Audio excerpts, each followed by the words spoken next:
le rôle du soignant dans la détection, le repérage des victimes, les écouter, libérer leurs paroles et avoir une écoute empathique et attentive à leurs problèmes pour arriver à le repérer.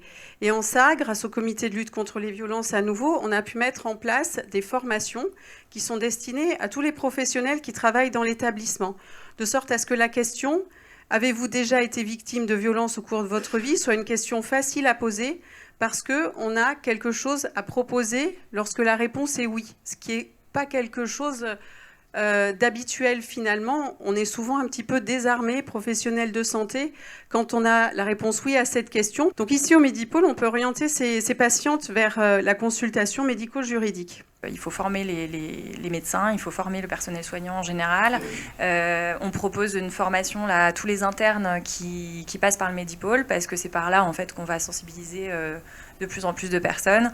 Et donc la formation, c'est la détection des signaux d'alerte. C'est également le fait d'intégrer cette question-là à l'interrogatoire médical de base, qui comporte aussi la question des toxiques, la question des antécédents chirurgicaux et autres.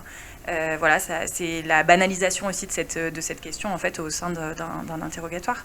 Mais c'est pas facile, ça nous met aussi en face de nos propres sensibilités et tout. Enfin, c'est pas une question anodine à poser. C'est aussi pour ça que tout le monde n'est pas forcément à l'aise avec ça. Mais voilà, ça passe par la formation.